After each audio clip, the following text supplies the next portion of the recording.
Hey guys, it's Cece, and today my video is going to be about the top 10 most owned authors that I own. So, a lot of people have said that this means that these are their top 10 like auto-buy authors, but that's not true. Some of these are auto-buy authors, definitely, but some of them are just authors that I own more of than other authors. I just happen to have more books. Sometimes it's because there are more books in a series. So these are just my top 10 most owned authors. Also, you're gonna notice this moving around a lot because of my top 10 authors. Many of them are directly behind me. I could find nowhere to film that had good lighting that did not have me sit directly in front of all of the books I was gonna have to move. So just enjoy the rotating books on the shelves behind me throughout this video.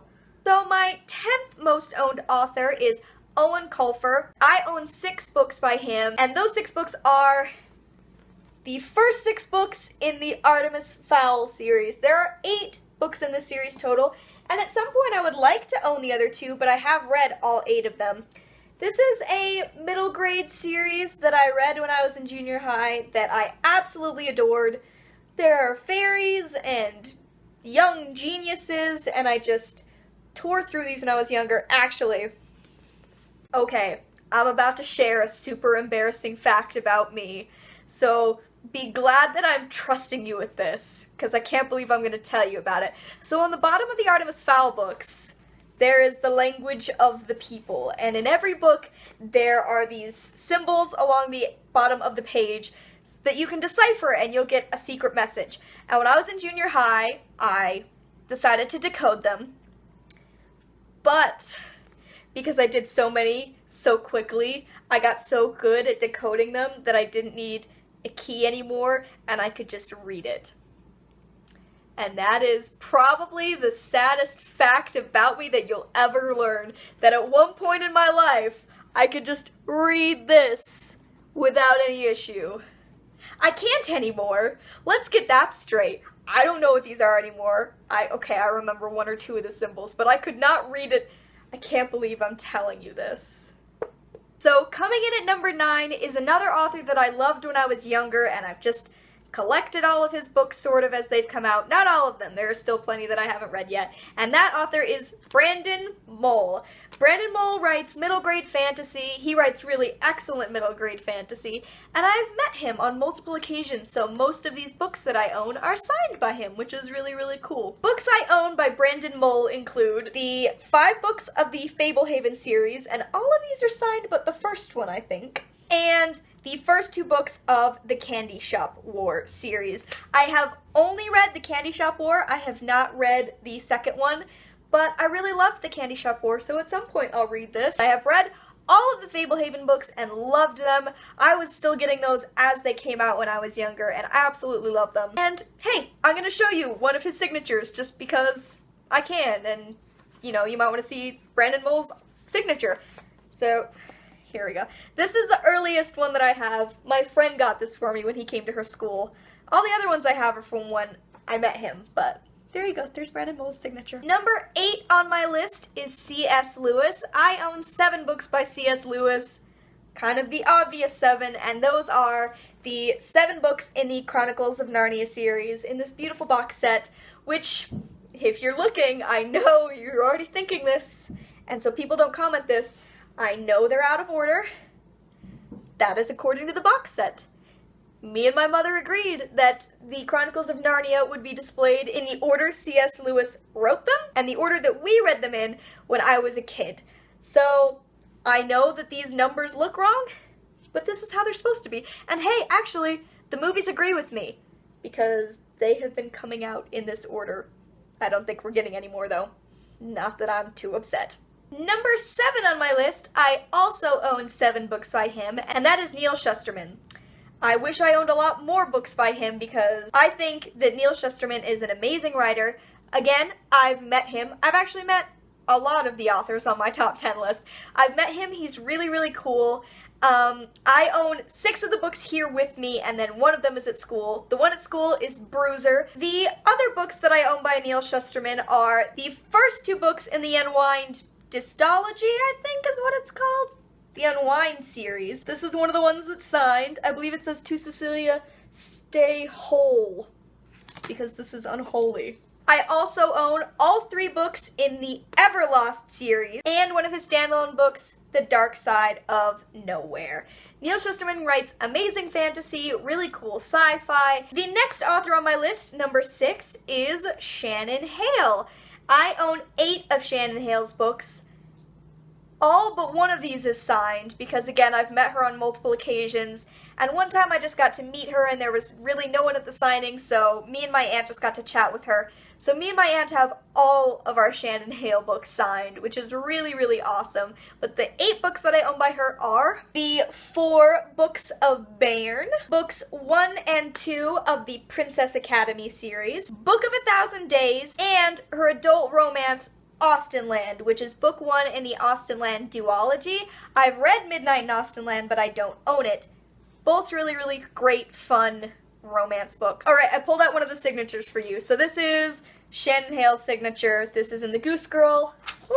And it says, "May you hear the wind," which is a thing if you've read this series, if you read this specific book. Each of them says something different depending on which book it is, which is really cool. Shannon Hale writes middle grade and young adult fantasy series, absolutely amazing young adult and middle grade fantasy series. Her female characters are amazing. She's one of my favorite writers in terms of writing female friendships and writing female characters because she just does it so masterfully. Book of 1,000 Days is probably my favorite of all of her books, but I think the books of Bairn are really incredible. Shannon Hale is an auto-buy author for me. I would buy anything that she puts out, and I know that the 3rd Princess Academy is coming out or has come out, and I want to buy it because I want all of the Princess Academy books. Number 5 on my list, again, the thing is, these are all Utah-based authors. That's why I have so many of them and why I've met them all. I met a bunch of them all in one go. I met Shannon Hale, Brandon Mull, and number 5, James Dashner, all at one event alongside Jessica DeGeorge and Ali Condi, who wrote the Matched series. So that is why I have all of these signed. I'm not just like running off to places. They're all Utah-based, so that's why I've met all of them. But James Dashner, number 5, I own 8 of his books. The books that I own by James Dashner are the 4 books in the Maze Runner series and the 4 books, they're all falling, in the 13th Reality series. I have read all of his books except for the last 13th Reality. I haven't finished the series yet, but I've been reading it since I was in junior high, so at some point I'm really gonna have to get to this. And just in case you were curious, here's James Dashner's autograph. Number 4 is Ted Decker. Ted Decker writes adult thrillers, you know, high on adrenaline, really good page turners. Ted Decker is an auto-buy for me, not because I think his books are, like, amazing and are going to change the world, but I enjoy every single one of them. They also have really cool sci-fi or fantasy elements throughout. The 8 books that I own by Ted Decker are the 4 books in the Circle series. I've read the first 3, and I love them. It's in my top 5 favorite series of all time. Absolutely amazing. But I have not yet read Green, which is sort of a prequel story to the rest of the series. The other 4 books by Ted Decker are all standalone books, and those are Kiss by Ted Decker and Aaron Healy, because he often does, like, collaboration writing. Burn, which was also a collaboration with Aaron Healy. I liked Burn a lot more than Kiss. Blink, which I have not read yet, but has been on my TBR for a while and I really want to get to. And my absolute favorite of his standalones, the first one I ever read, 3. Number 3 is my ultimate auto-buy author. I've read almost everything she's ever written, and I own most of everything she's ever written because I've never not enjoyed a book by her, and that is Cornelia Funk. Cornelia Funk writes young adult and middle grade fantasy books that I absolutely love. I've read most of these multiple times. I adore them, and recently I tweeted her and she tweeted me back, and I didn't recover for a couple of days because I love Cornelia Funk a lot. I own 8 books by Cornelia Funk, and those 8 are the 3 books in the Inkheart series, which is one of my favorite series of all time. It also probably goes on my list of top 5 favorite series ever. I've read this multiple times. If you can't tell young me really liked to mark my favorite quotes. I also own Igraine the Brave, which is a middle grade fantasy. Ghost Knight, which I just barely bought recently and I have not read yet, but I can't wait because I haven't read a new Cornelia Funk book in a very long time. Reckless, which is book 1 of the Mirror World series. I have not read the next one yet. I don't own the next one yet, but obviously after waxing poetic about Cornelia Funk, you know that I really need to get my hands on the second book in this series. The Thief Lord, which is the book that first inspired me to travel to Venice. So this is one of the very, very few books that is coming with me this fall when I travel abroad. Dragon Rider. Dragon Rider was probably my other favorite when I was a kid. This is a middle grade fantasy about dragons. This book probably started the whole thing with dragons. I read it too many times to count when I was younger. Number 2 on my list is an obvious one. I don't own all of her books, but I wish I did, and I will at some point in my life, and that is J.K. Rowling. I don't own any of her adult fictions or any that she's written under her pseudonym. I just don't yet. At some point I will. But I still own 10 books by J.K. Rowling, technically. So the books that I own by her are the 7 books of the Harry Potter series in the original paperback. They're obviously very roughed up because I've read them many, many times. And the other 3 books that I own by J.K. Rowling, technically cheating, but we're still gonna count it, are the 3 books that are in the Hogwarts library, which is Quidditch Through the Ages, Fantastic Beasts and Where to Find Them, and The Tales of Beedle the Bard. I've read 2 of these. I haven't read Quidditch Through the Ages. Alright, we've reached the end. My number 1 author. Okay, so one of my favorite things about people who do this video is that everyone always has the same most owned author, and I think it's hilarious because every time I watch them I'm like, I know what number 1's gonna be. I know what they own the most of. Just for sheer quantity of the number of books in the series. If you haven't guessed it already, number 1, most owned books, Lemony Snicket.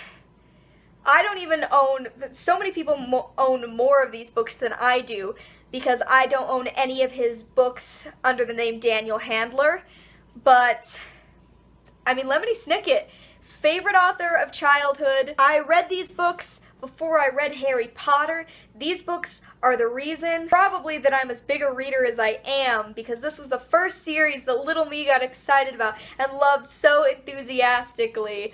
I own 16 books, actually, by Lemony Snicket. I hope to own more one day, because I want to own all of Daniel Handler's books, and I also really want to own the unauthorized autobiography, and a couple of others. But the 16 books that I own by Lemony Snicket are all 13 of these series of unfortunate events books. Oh, I got them all on screen. Yeah. I also own the companion novel, sort of, there are words and letters, to the series of unfortunate events, and that is The Beatrice Letters. Who Could It Be at This Hour by Lemony Snicket, which is the first book in the All the Wrong Questions series.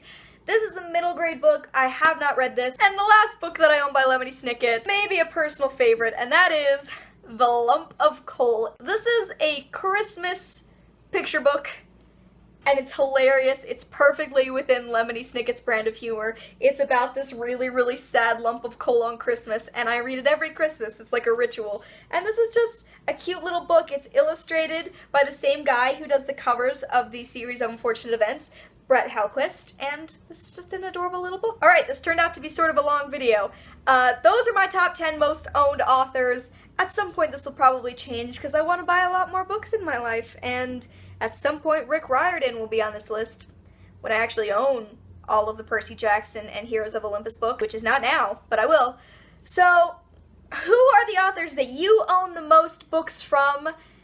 Let me know in comments. I would love to hear about it, and thank you for watching. I will see you in another video on Wednesday. Bye!